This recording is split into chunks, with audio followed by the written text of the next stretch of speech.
I could open up my laptop and show you clips from the video right now, but I'm not sure if that would cause this video to get deleted off of YouTube or even cause my whole channel to get deleted, so I'm not going to. But I will tell you the two most controversial things that one of America's frontline doctors said in this video that caused the video to be banned and deleted. She said that nobody should wear masks and that nobody needs to get sick from COVID-19 because hydroxychloroquine cures it. So I'm going to explain why both of these statements are not entirely true in this video.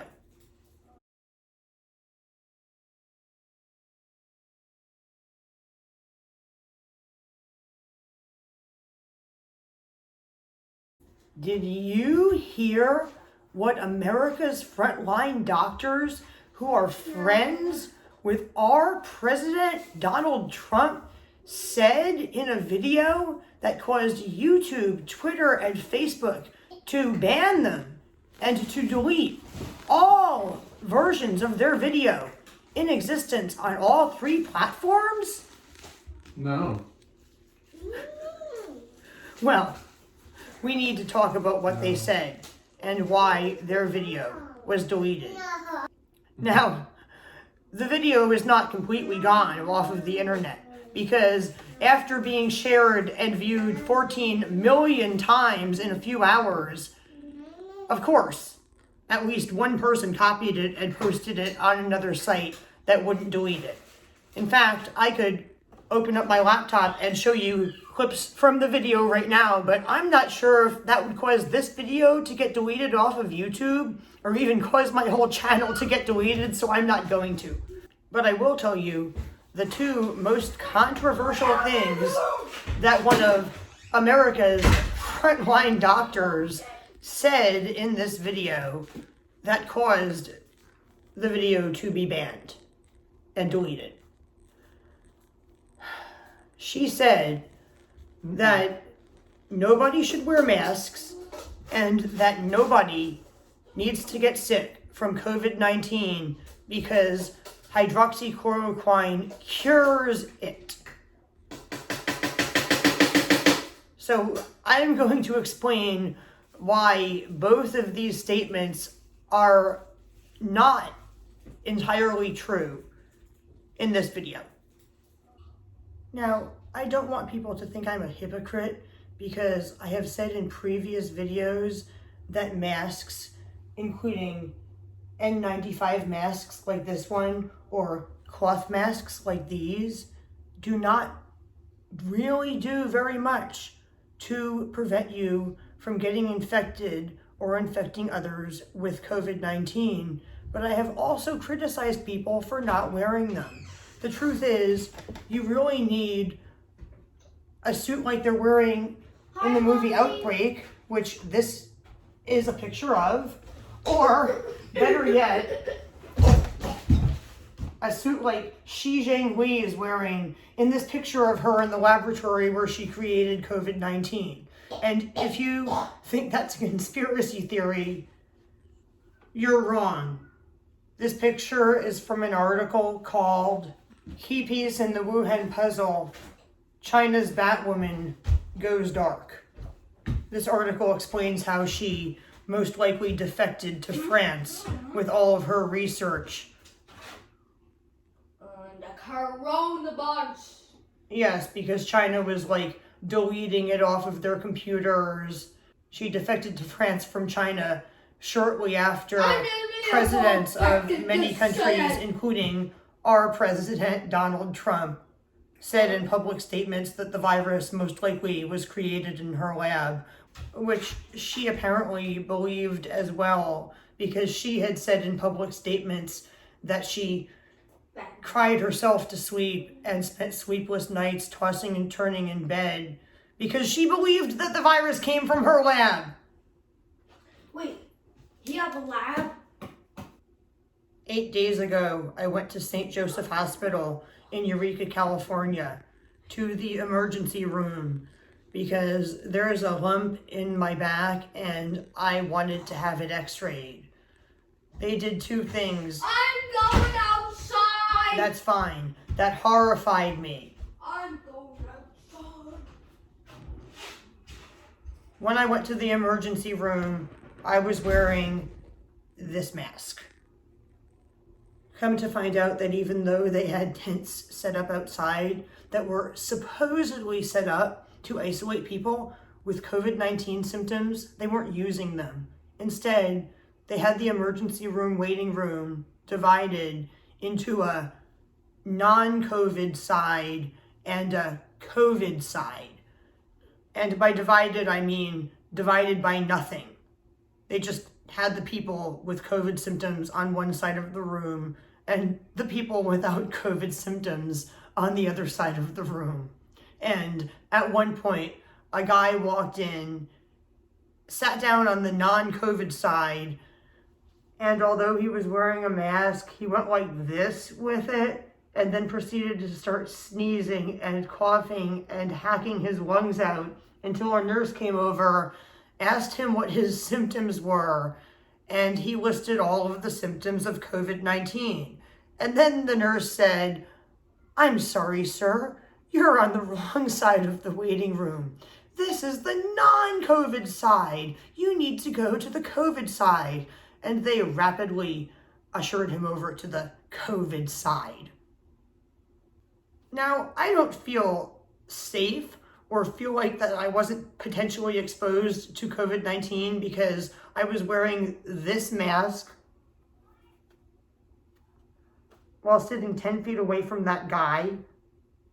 Would you go into that room and sit 10 feet away from that guy while wearing this mask without fear that you might catch COVID-19 from him? Like, air can go right through here. And that means particles of the virus can go right through here. Masks like this might only reduce your risk of spreading or catching COVID-19 by like 5 to 10%.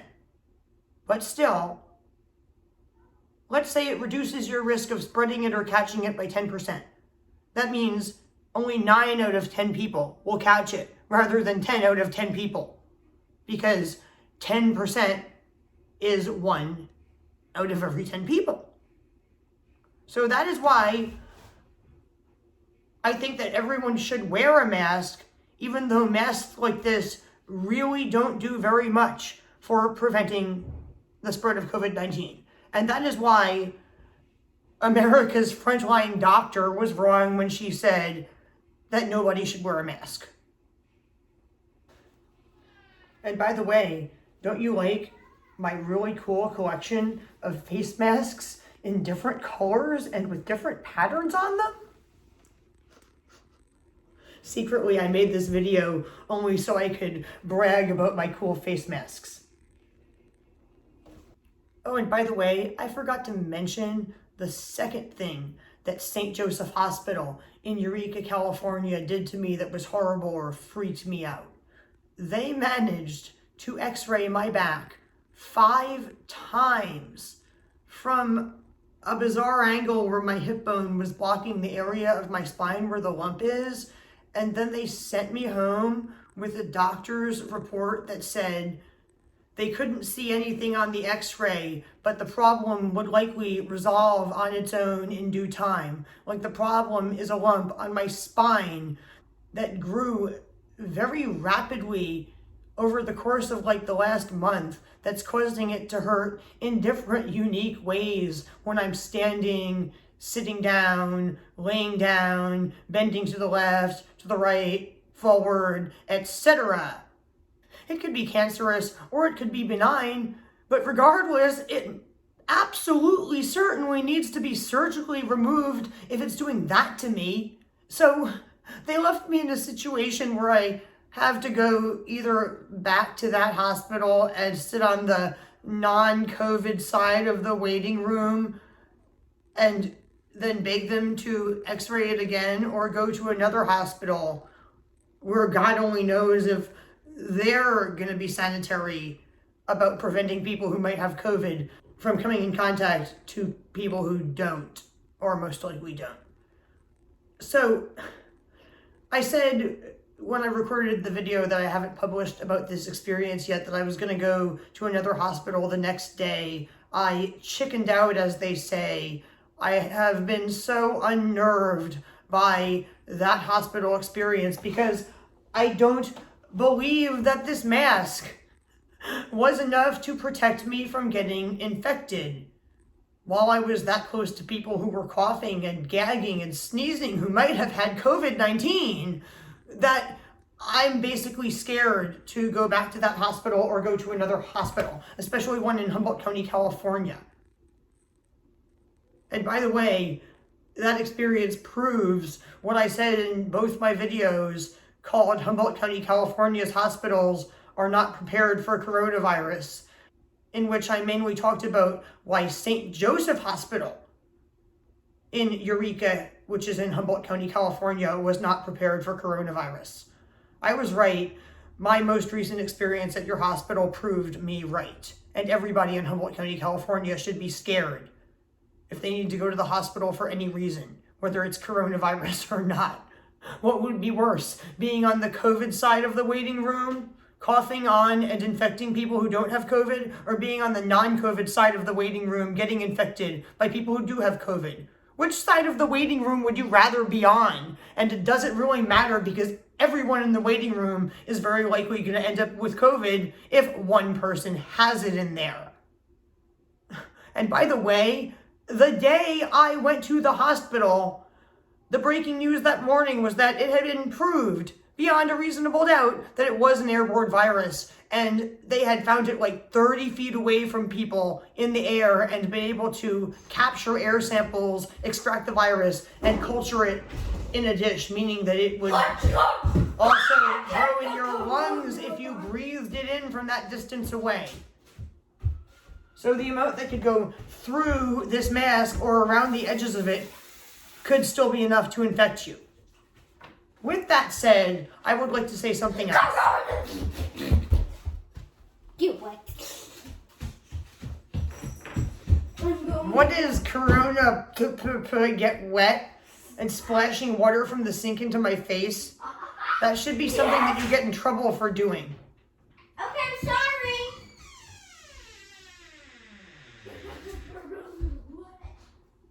We're having a hard time getting Eugene to take coronavirus seriously.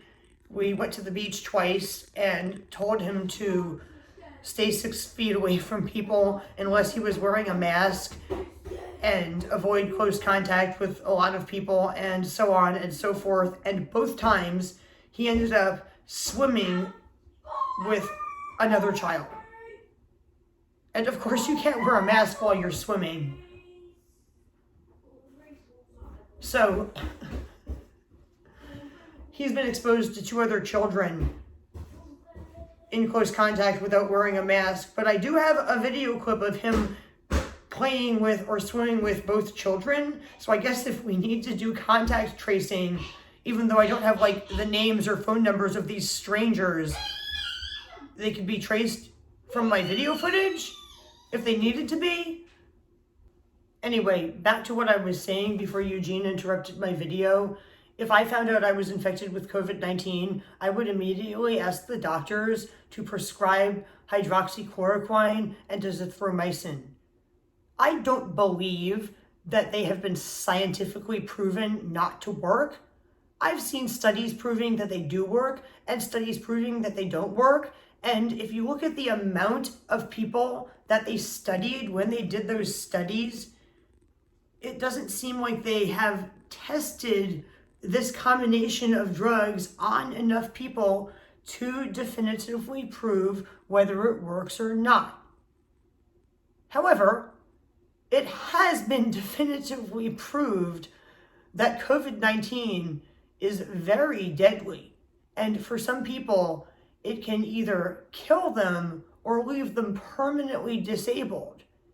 sometimes in horrific ways. Like, I just read a story about a guy who lost all but 2 of his fingers after he was on a ventilator for 3 months.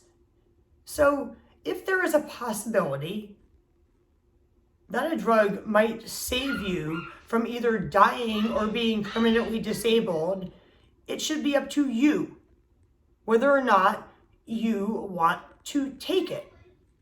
It should be an informed decision made by you, the patient. They should tell you, this might work, this might not, this might cause side effects, even potentially fatal ones, but COVID-19 could also be fatal, and they should give you like statistics about how many people have died of COVID-19 versus how many people have died of adverse reactions to hydroxychloroquine. And they should screen you for things like heart conditions, which, by the way, I have, that could increase your risk of having an adverse reaction to hydroxychloroquine. And then they should let you make the decision about whether or not you want to risk dying of COVID-19 or dying of an adverse reaction to hydroxychloroquine. And by the way, even if it doesn't work, just because of the placebo effect alone, it might work for some people. If you believe that the pill they're giving you is going to cure you, sometimes it does, even if it's not the drug they're telling you it is, and it's just a sugar pill. This is why when they do double-blind research studies on new pharmaceuticals, they give half the people the real drug and half the people a sugar pill, and they compare the amount of people who get better from the real drug versus the amount of people who get better from the sugar pill. And a small percentage of people get better from the sugar pill because they believe it's the real drug, or it might be. So just because of the placebo effect alone, if somebody has COVID-19, a disease that if they're going to the hospital and asking for medical treatment for, they're very likely to be sick enough to either be permanently disabled or possibly die from, they should have the right to get hydroxychloroquine if they want to. But it definitely is not a cure, as America's frontline doctors said. Lots of people who have taken it have still died of COVID-19.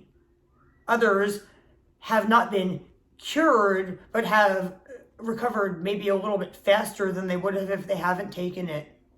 That doesn't mean they still weren't left with permanent damage to their bodies that will either leave them disabled for life or severely shorten their lifespan. It just means it might have either kept them from dying right then, rather than later from the damage done to their bodies, or it might have helped them to recover quicker, which might have reduced, but not eliminated the damage to their bodies. So it definitely is not a cure. Certainly not like penicillin is a cure for the bubonic plague. The science of antivirals is hundreds of years behind the science of antibiotics. Millions of people died from the bubonic plague. Penicillin could have saved every single one of them. What would be really beneficial for society is if scientists could create antiviral drugs that worked as well at killing viruses, which you technically can't kill because they're not technically alive, as antibiotics work at killing bacteria. As I was laying in bed last night, I was thinking about how if there was a way to make your immune system realize that pieces of viral DNA had attached themselves to your own DNA, and your DNA had started to make viral proteins instead of human proteins, like sooner, before your cell was able to assemble a full copy of the virus, that could be like a cure-all for like almost all viruses and almost all cancers. And today I read that that is exactly what they're trying to do with one of the coronavirus vaccines. They're trying to create a vaccine that puts something into human DNA that makes the human DNA recognize that the human cell is making viral proteins instead of human proteins. Because the reason that viruses and cancer make you sick is that they do something to your DNA, that the part of your DNA that repairs damage to your DNA cannot repair. Often because it doesn't recognize that the damage is being done in time. But your body does have that system to repair that damage in place, and sometimes it does work. But oftentimes it doesn't, and that's when you get sick from a virus or a cancer. And the fact that scientists are doing this scares a lot of people, including me, but honestly, it could work. They could potentially create one drug or one vaccine that would cure or vaccinate against all viruses and cancers, or almost all of them, because I'm sure that there are some that are different enough that it wouldn't work on them. Of course, I'm not going to volunteer to have this vaccine either in its experimental or finalized form, and neither should you, but enough people will that after about 100 years or a few hundred years of most of the human population essentially being used as guinea pigs, eventually they will develop something along the lines of what I just described. I predict it will be developed in 100 to 300 years from now if humanity still exists at that point. As for America's frontline doctors, I'm not going to criticize what they said about demons or aliens, because I've said quite a few things that many people think are bizarre about aliens myself in previous videos, although definitely not as bizarre as what they said. With that said, I am now going to end this video. Please like this video, which hopefully will not get banned from YouTube. Share this video, watch my other videos, and subscribe to my channel. And if you would like to help me out to make more videos, you can by donating money to me on Patreon or other sites, or buying things for me off of Amazon or other sites. Thanks for watching. Bye, people.